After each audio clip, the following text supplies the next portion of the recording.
This is the new BMW M135i, and it's a very exciting little car because it has 320 horsepower from its turbocharged 6-cylinder engine. Behind me is the Audi RS3, you already know that one, don't you?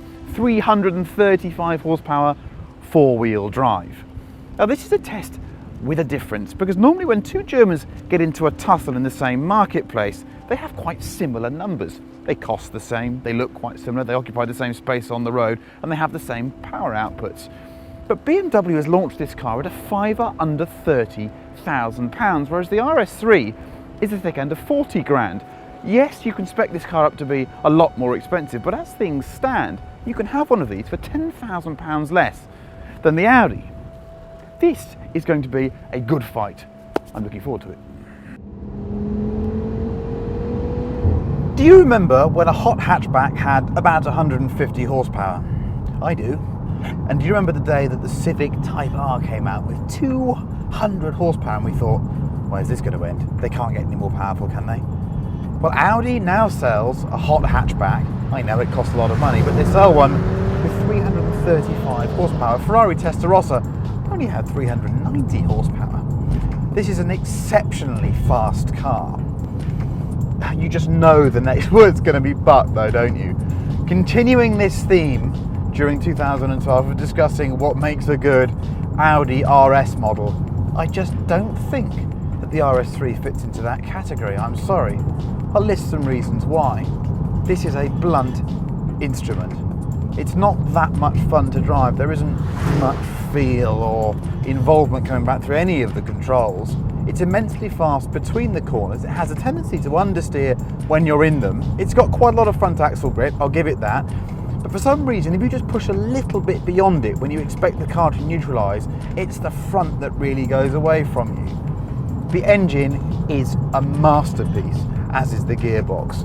5 cylinders, fantastic noise. Anyone that loved rallying in the 80s will get that original Quattro 5-cylinder noise. 335 horsepower and massive amounts of torque. So there's no doubting just how effective and fast it can be. As for the chassis, as I've said, steering not great, does want to nose plough, and the ride, you're not aware of how busy this is. I'm in the softest mode at the moment. If I pile on the sport button, I get some more exhaust pop and I get the kind of ride that is just unpleasant.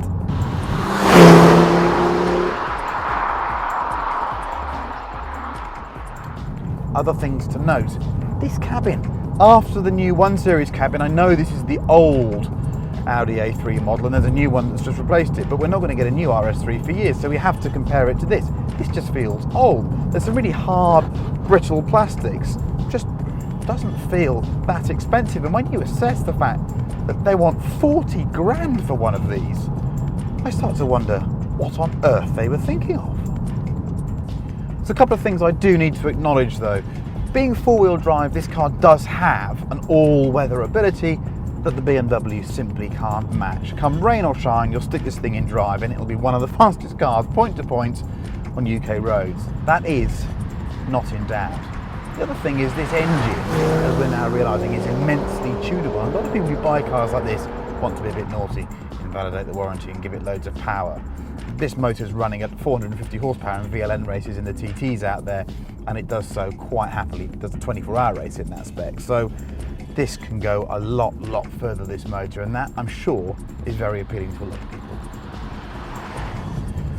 But what I find really interesting about this car and this test is a genuine mismatch. This is an RS model. This is Audi's premium performance brand, their very best, fastest cars, and it's up against a new BMW sub-brand of not quite M car. The M135i is not an M car, and yet in many areas it shows what should be done.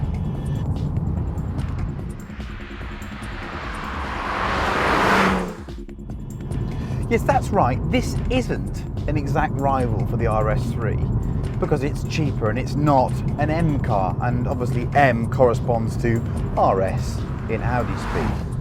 But you know what? This is a really interesting car. From the outside, it's nothing like as exciting looking.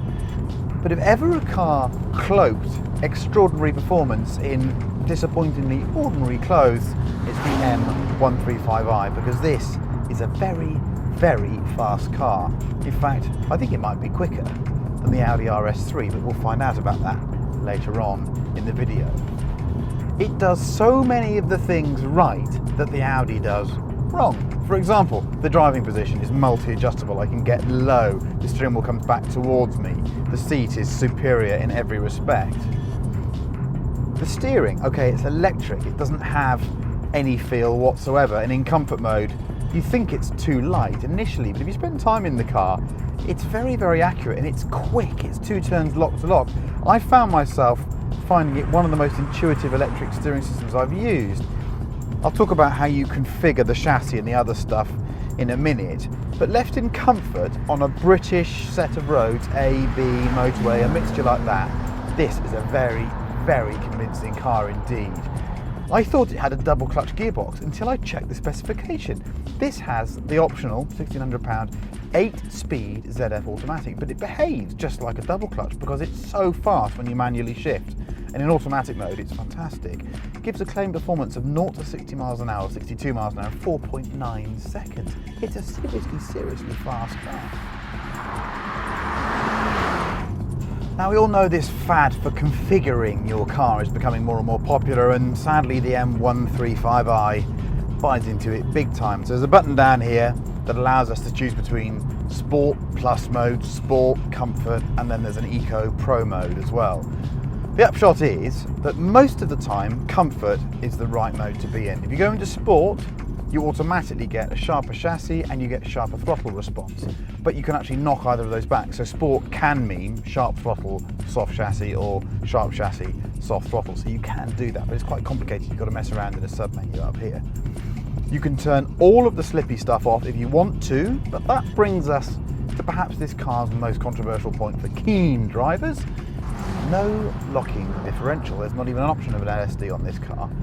Partly, you suspect that's because they want to keep that kind of stuff for the proper full-on M cars. But I can't help but think it's a bit of an omission. Do you know what though? Today it's been greasy and I've expected to have more problems with traction than I've had in this car. Am I missing having a locking diff as a road car? I'm not sure I am. There's a lovely independent feeling across the back axle. The car's not understeering in slower medium speed turns, which you often get with a tight diff. So at the moment, I'm not missing it. However, when we go to the track, that might be a different case, but at least we can go and test it. So once you've configured the car the way you want it, which for me means leave it in comfort and just live with the slightly light steering. Oh yeah, sorry, Sport gives you heavier steering as well, but to me, it's just too heavy. It almost feels like it doesn't want to move off center. Once you've got it where you want it, it's a really, really pleasant car. If you push it really, really hard, you do find that the rear of the car is a bit lacking in control. You can get the rear to move a little bit, but you've got to be traveling at about warp speed 9 to reach that point. So for me, it's absolutely fine. The interior of the car, okay, it's complicated. It's sort of the logic of a troubled teenager thrown around a cabin, and I still don't think BMW's iDrive works as well as the other German systems. But it's modern, it's cool, the displays are funky. It makes the Audi RS3 feel very old inside. So as a road device, this is a nicer car. To me, it feels as fast, if not a bit faster, and is £10,000 cheaper. Although, a big asterisk at that point. This car, as tested, is £37,000. But I've gone through the options list, the stuff that I would remove, like fully electric seats and folding door mirrors and some nonsense to do with the special screens and all the other stuff, the connected drive. You can strip out 4 or 5 grand of that stuff. And actually, the appeal of this car is to get this level of performance for just under £30,000. So stay light on the options and take the performance. So what's left really is to go and see which is faster and try and uncover how they behave when you really push them about. Why does the RS3 have such a shocking driving position? You're too high, the wheel is too far away. I suppose at least you don't have to heel and toe anymore. And as for fuel economy, when you're not looking to make time, the best I saw was 26 mpg, and that fell rapidly if you pinned what is admittedly a very, very special engine. but the BMW's motor sounds, if anything, a little better from inside, and on a long trip, using that ingenious Eco Pro mode, which holds onto gears longer, I averaged, wait for this, 38 miles to the gallon. For a car of this performance, that is astonishing. As a road car, the BMW has the Audi covered in every area bar sort of traction in extreme weather conditions, really, and even then the BMW's supple rear axle and subtle electronics give it remarkable traction.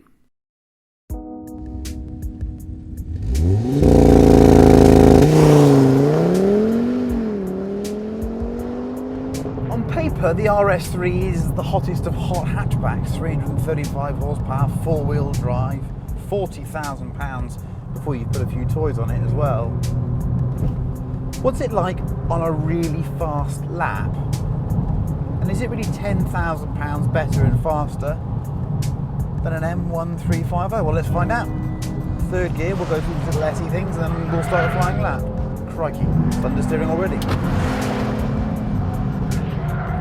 What's that all about?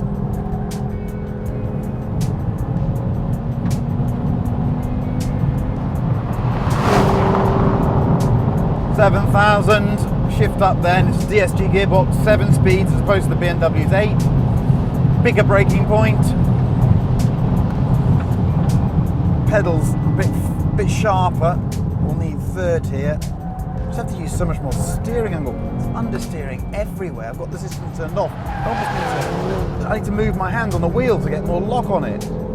Hooks up reasonably well, but at these higher speeds doesn't feel like it has that much of a traction advantage. Okay, strolling along now. Needs a lift here, I think. I can't go flat through here. Otherwise I use all of the circuit on the exit like that. Bloody hell. Fourth gear. Oh, it's just understeering. I know it's only got a normal Continental tyre, but even if you back off the throttle, you can't neutralise the thing.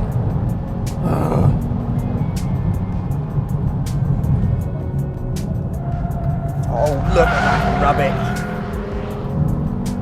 I'm sure it's going to be a lovely car to live with and a lovely used purchase, but why do these cars have to do that? Yeah, sorry. I'm Mr. Unimpressed. I don't really care if it's faster than the BMW. It's got so much understeer everywhere. A bit of understeer is fine, okay? A bit of safety understeer is fine, but not that. I mean, that's just unpleasant.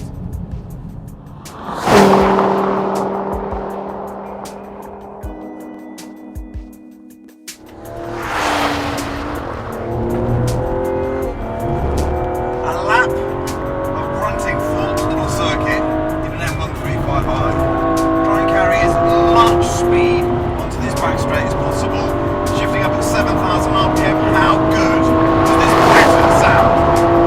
We talk about non-M engines, well, this sounds as good as pretty much any M engine I've listened to in the past 15 years. Braking hard at the bottom here, 6 pot calipers at the front, they seem to be doing a reasonable job as well. Carry as much speed as possible in the front here, it's quite wide. I've got the systems in Sport Plus, but they still want to intervene. It's a bit easier on the throttle. Car turns nicely.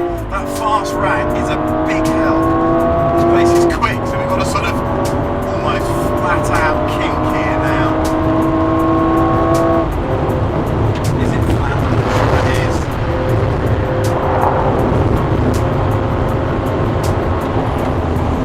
Okay, back down to 4 for this long corner here. Lots of space on the exit. Great grip from these Pilot Super Sports.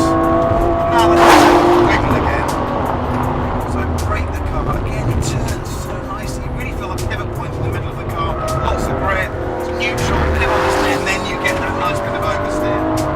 For a non-M car, all I can say is, what's the M version going to be like? Because this is absolutely stellar. Whoa.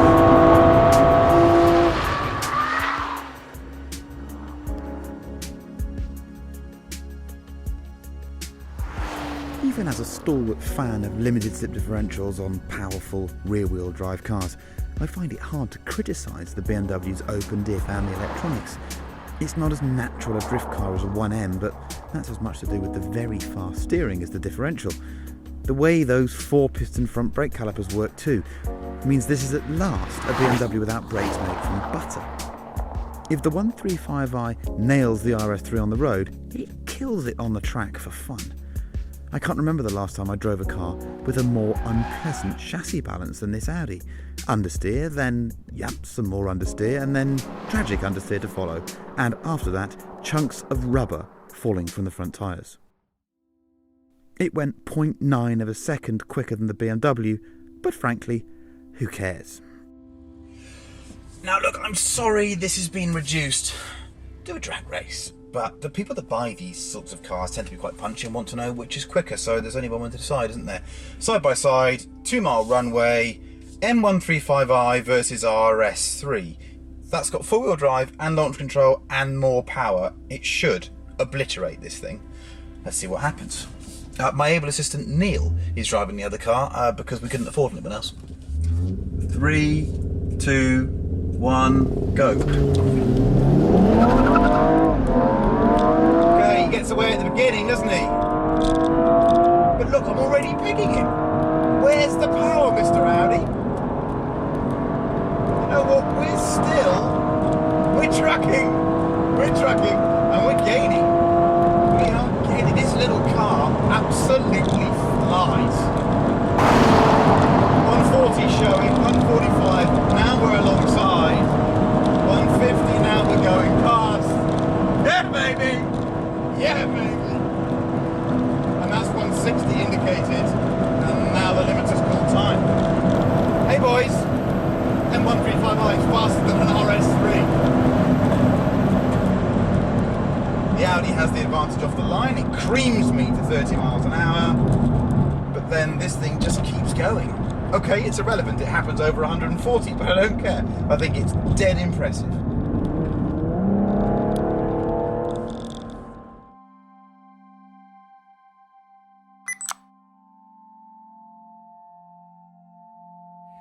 Only the Germans could take a class of car like the hot hatchback and turn it into something as extraordinary as these two. But there is a definite winner here, and it's the one from the Munich corner. The M135i is a cracking little car, and for the money, without all those extras on it, at under £30,000, remembering that it does 0 to 100 miles an hour in under 11 seconds, it is the bargain of the year. Okay, it's not perfect, but it does take the RS3's trousers down in many departments.